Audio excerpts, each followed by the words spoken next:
Welcome students to physics by Sagar Mehta. तो आज हम कंटिन्यू करेंगे हमारे इलेक्ट्रिसिटी चैप्टर की वीडियो नंबर 3 पे। तो स्टार्ट करते हैं वीडियो को।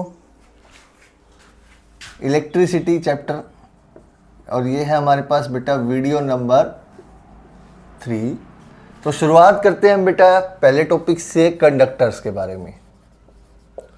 सबसे पहला टॉपिक आता है कंडक्टर्स, जो हम आज की वीडियो में स्टडी करेंगे। तो कंडक्टर्स क्या होते हैं? आप सभी ने पढ़ा है कि कंडक्टर्स होते हैं जिनके सरफेस पे फ्री चार्ज होता है, उनको हम कंडक्टर्स कह देते हैं। या आपने ये पढ़ा होगा जो इलेक्ट्रिसिटी को अपने अंदर से पास करने दे वो कंडक्टर्स होते हैं, है ना। बट ऐसा कैसे होता है वो भी हम पढ़ते हैं ना आज, उसको थोड़ा डेप्थ में जानते हैं। कुछ कंडक्टर्स का एग्जांपल्स लीजिए। आपने कौन कौन से कंडक्टर्स पढ़े हैं? जैसे कि आपने पढ़ा होगा सिल्वर पढ़ा होगा, आपने गोल्ड पढ़ा होगा, आपने कॉपर पढ़ा होगा कि गुड कंडक्टर्स ऑफ इलेक्ट्रिसिटी हैं, they are good conductors of electricity. आप ऐसा पढ़ते हैं अपनी छोटी क्लासेस में। अब क्यों है, थोड़ा इसको लिंक करने की कोशिश करते हैं। अब बेटा हमने जाना था ये भी एक टाइप ऑफ एटम्स ही है, और एटम्स अगर हम सिल्वर का माने, हम गोल्ड का माने, कॉपर का माने, कैसे मिलकर बना है। जैसे कॉपर का एग्जांपल ले लीजिए।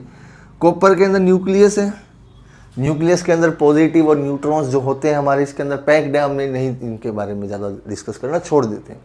बट जब आप इसकी इलेक्ट्रॉनिक कन्फिग्रेशन बनाओगे पूरी इस तरीके से, पहले शेल में 2 इलेक्ट्रॉन्स, उससे नेक्स्ट शेल में जो आप 8 इलेक्ट्रॉन्स बोलते हैं, इस तरीके से ऐसे करते करते जब आप इसकी आखिरी शेल में पहुँचोगे, लास्ट शेल में, तो आप क्या पाओगे कि एक ही इलेक्ट्रॉन है लास्ट शेल में। अब ये इलेक्ट्रॉन, अब मान लो अगर मैं आपको क्लासरूम में अकेले को बिठा कर चला जाऊं तो आप क्या करोगे? 15-20 मिनट बैठोगे, बाद में निकल जाओगे। अकेले थोड़ी बैठोगे पूरा दिन वहाँ पर। वैसे इलेक्ट्रॉन जो है इतनी बड़े एनर्जी स्टेट के अंदर अकेला रहना पसंद नहीं करता, तो क्या करता है, ये अपनी बाउंडेशन से फ्री हो जाता है। अब मान लीजिए आपने एक प्लेट ली है कॉपर की। अब उस कॉपर की प्लेट में तो मिलियन बिलियंस ऑफ कॉपर के एटम्स हैं, और अगर हर एक एटम एक इलेक्ट्रॉन को लूज कर रहा है तो there are too much electrons that are there on the surface of the charge surface of the plate। मतलब कि अगर हर एक कॉपर एटम, मान लीजिए एक कॉपर एटम का हमारे पास स्ट्रक्चर है, और अगर हर एक कॉपर एटम ऐसे एक एक इलेक्ट्रॉन जो आउटर शेल में है छोड़ने लग जाए तो मिलियन बिलियंस ऑफ इलेक्ट्रॉन्स हमारे पास सरफेस पर फ्री आ जाएंगे, है ना।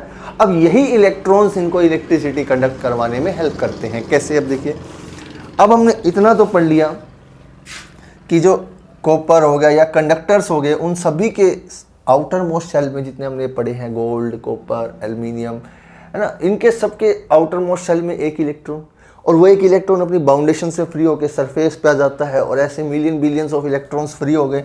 अब ये जो इलेक्ट्रॉन्स फ्री हो, यही बनेंगे बेटा किसका कारण?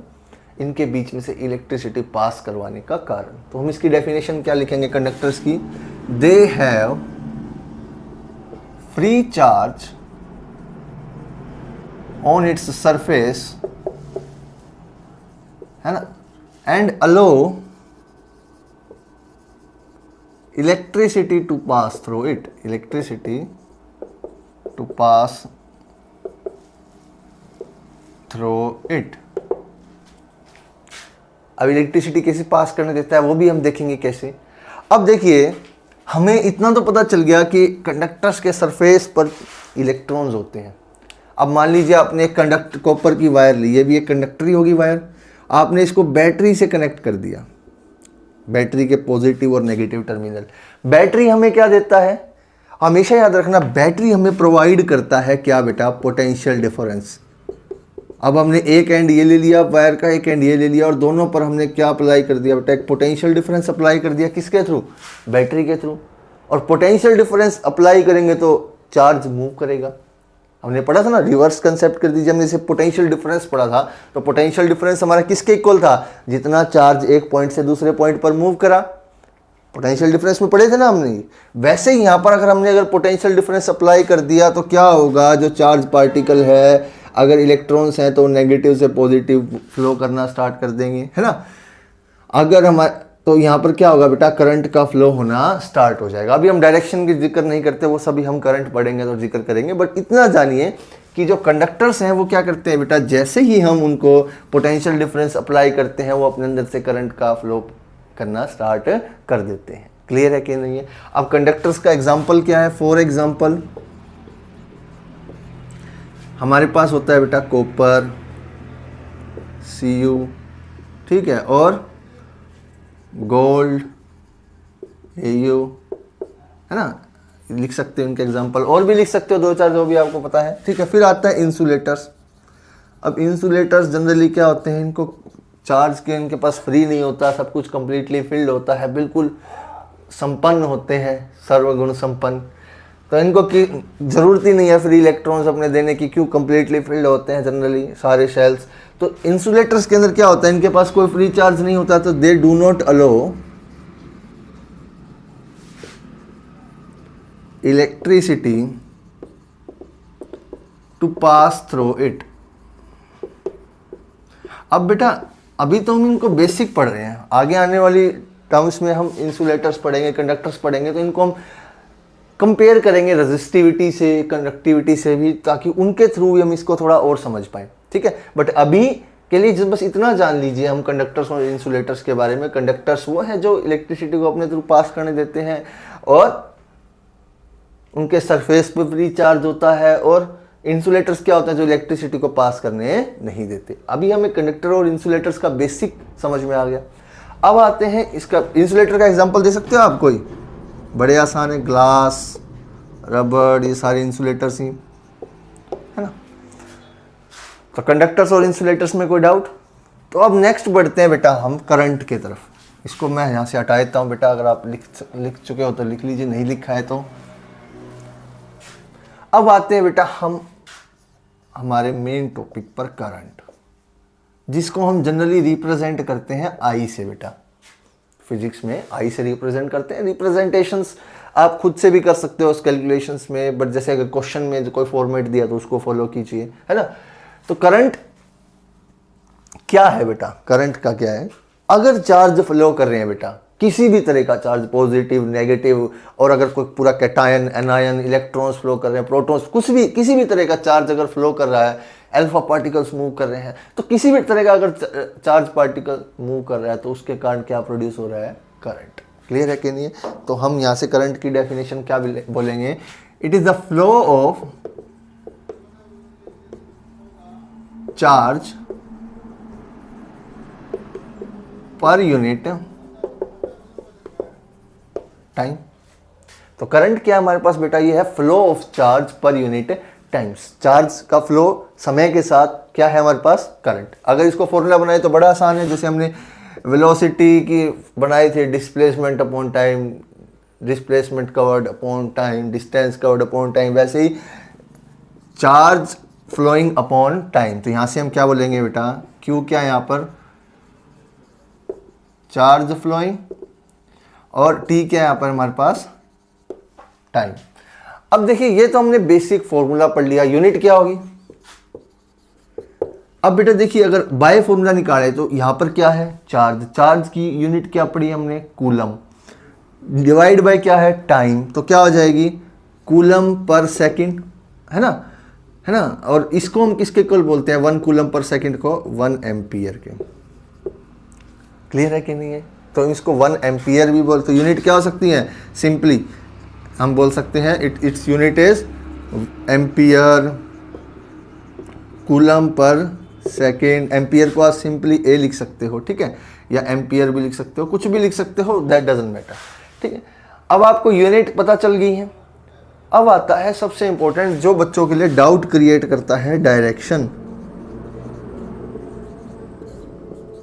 अब बेटा देखिए डायरेक्शन के मामले में अब क्या होता है बेटा, जब हम स्टडी करते हैं, मान लीजिए हमने एक ये क्लोज्ड सर्किट ले लिया, एक वायर ली और उसमें कुछ भी नहीं लगाया, सिर्फ अभी हम सिर्फ करंट को देखेंगे कैसे फ्लो करता है, सिर्फ एक बैटरी लगा दी,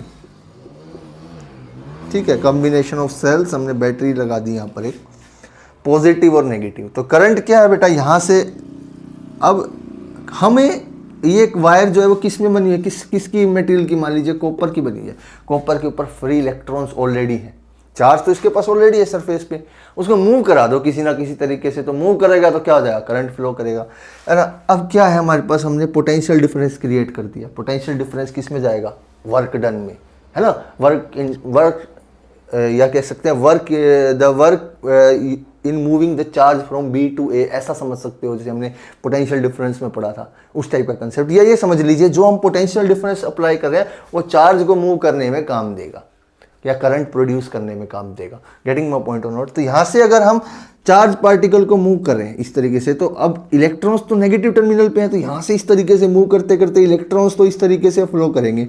अगर हम बाय कंसेप्ट समझे कंडक्टर्स के केस में, है ना, क्या होगा, इलेक्ट्रॉन्स जो है यहाँ से नेगेटिव टर्मिनल से पॉजिटिव टर्मिनल की तरफ भागेंगे। बिल्कुल सही है, आप बिल्कुल सही है इस कंसेप्ट में। तो इसको, इस टाइप के करंट को हम बोलते हैं इलेक्ट्रॉनिक करंट। जो किसके डायरेक्शन में होता है, इस करंट को हम बोलते हैं, ये किस डायरेक्शन में होता है, in the direction of flow of electrons. ठीक है, और जो ओरिजिनल करंट है हमारा यही होता है। फिर आता है अब क्या हुआ, ये तो बहुत लेट पता चला कि इलेक्ट्रॉन्स के कारण ऐसा हो रहा है, बट पहले तो हम कंसेप्ट मान के आते थे कि कोई मान सकता था कि नेगेटिव से पॉजिटिव करंट फ्लो करेगा। सारे मानते थे कि पॉजिटिव हायर पोटेंशियल से लोअर पोटेंशियल जाएगा, ऐसा कंसीडर किया जाता था। बट हम भूल गए ना, यहाँ पर इलेक्ट्रॉन्स हैं फ्री चार्ज का कारण, वायर कंडक्टर्स के ऊपर, वायर्स के ऊपर, है ना। तो अब जो हम पहले डायरेक्शन मान के चलते थे, अब यहाँ पे हमने जो डायरेक्शन मानी थी इलेक्ट्रॉनिक करंट की, नेगेटिव से पॉजिटिव मानी थी ना, क्या थी, negative to positive terminal. But एक टाइप ऑफ करंट जो है हम स्टडी करते हैं, आप देखोगे हम हमेशा स्टडी करते हैं कन्वेंशनल करंट।